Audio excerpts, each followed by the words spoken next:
What's up guys, and welcome back to Wall Street Millennial. On this channel and podcast, we cover everything related to stocks and investing. By this point, almost everybody who follows the stock market has heard of the hydrogen truck company Nikola. It was one of the first beneficiaries of the pandemic-era SPAC craze, with its share price increasing more than sixfold after their listing on the Nasdaq.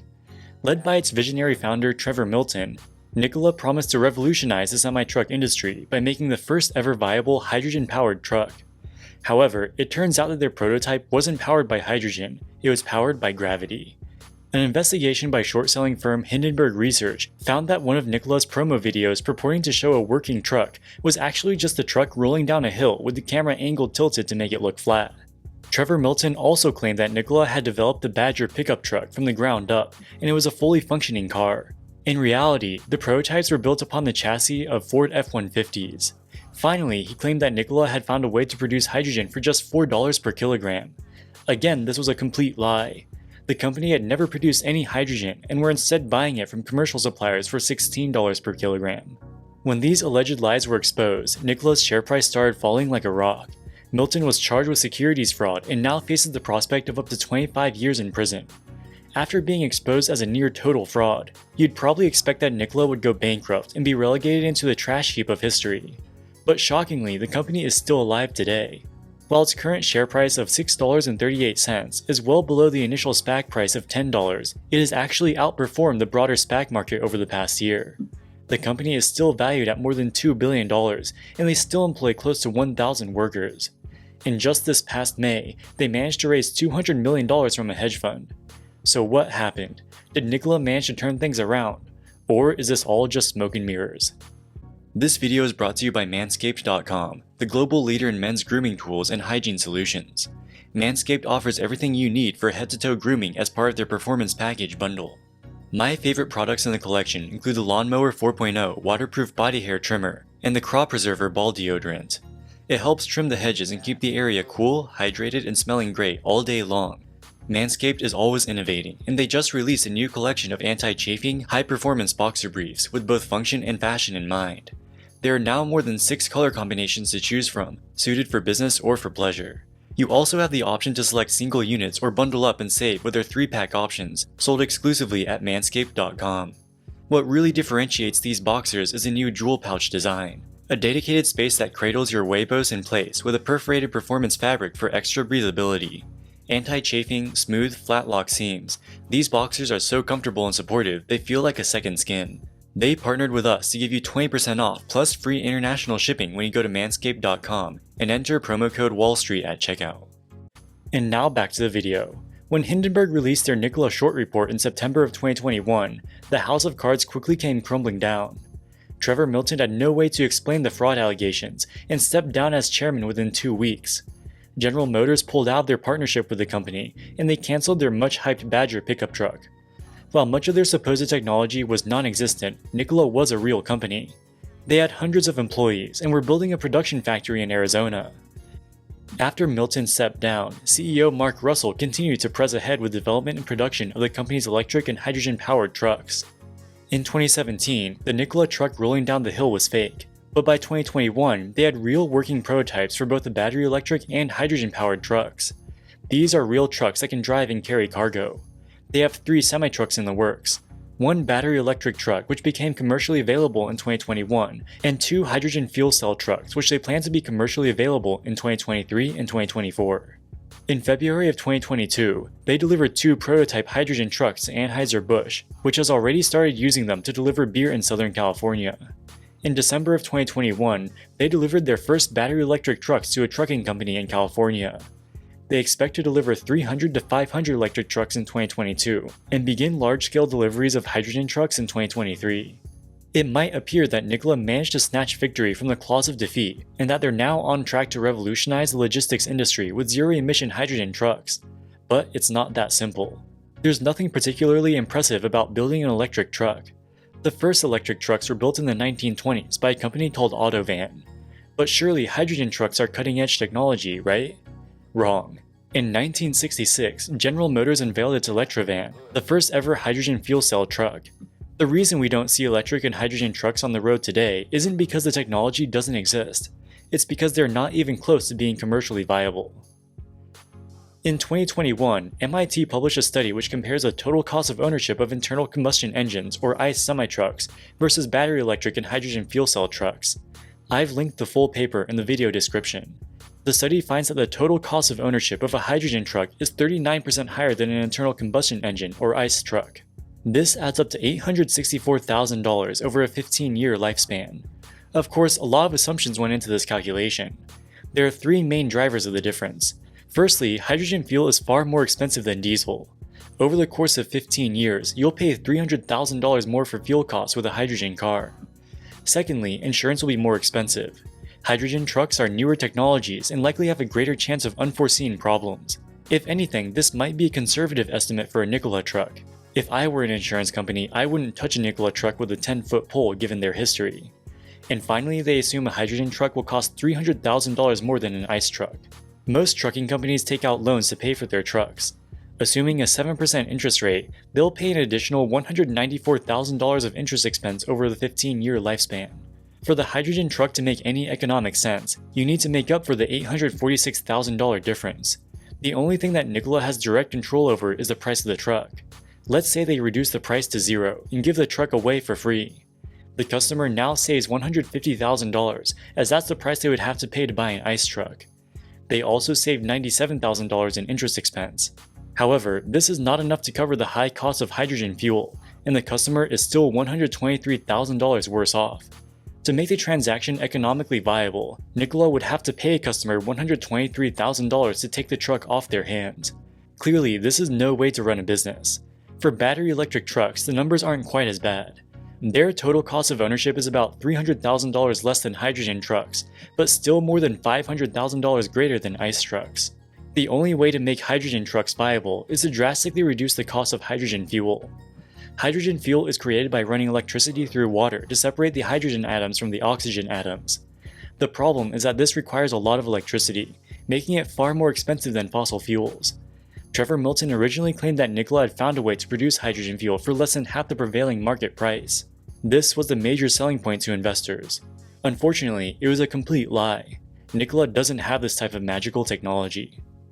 If hydrogen and electric trucks are so much more expensive than diesel trucks, why have any customers agreed to purchase them? So far, their two main customers, Anheuser-Busch and Total Transportation Services, both bought the trucks to use in California. California has something called the Hybrid and Zero Emission Truck and Bus Voucher Incentive Program, or HVIP for short. Under the program, trucking companies can get up to a $120,000 subsidy whenever they buy an electric or hydrogen truck. Clearly, this is a huge incentive. According to the MIT study, electric trucks cost $500,000 more than ICE trucks over the 15-year life cycle. When you consider the $150,000 subsidy, plus the fact that California has higher diesel taxes than the national average, you can get pretty close to parity. But this gives Nikola very little room for negotiation on the price. According to media reports, the list price of their battery electric trucks is $270,000. While this might be barely cheap enough for California customers to buy it with the HVIP subsidies, it's probably not cost competitive in other parts of the country. In 2023, Nikola will start mass production and deliveries of their hydrogen trucks. They already have working prototypes, so we can give them the benefit of the doubt that they'll be able to ramp up production over the next year. But as we've seen before, these trucks will not be commercially viable. Large corporations like Anheuser-Busch might be willing to buy a few as a PR stunt, but if they want to sell any meaningful volumes, they'll probably have to sell them at a loss. There are only two ways that hydrogen can become economically viable for semi-trucks. Firstly, there could be a miraculous technological breakthrough to reduce the cost of hydrogen production. Secondly, governments could give massive subsidies, far greater than they're giving today. The problem is, both of these solutions will take time that Nikola doesn't have. At its current rate, the company is burning through about $150 million per quarter in net losses. They themselves say that they won't be profitable until 2025. This past May, they raised $200 million from a hedge fund called Antara Capital LP. The capital raise came in the form of convertible notes. Convertible notes are bonds which can be converted into stock at some strike price. It's basically a bond plus a call option merged together in one security.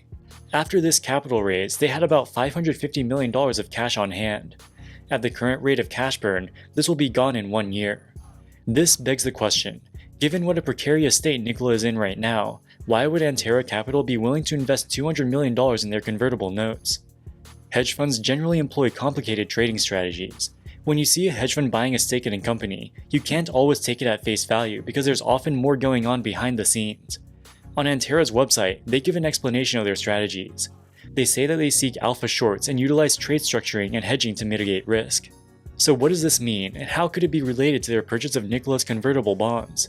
Let's say hypothetically that Antera had shorted Nikola shares in the same quantity as they had exposure to it from their convertible bonds.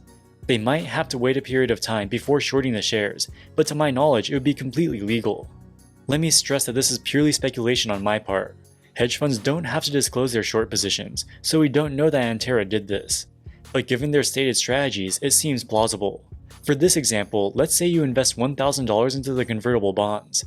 This can convert into 114 shares at the price of $8.74 per share. This is like a call option.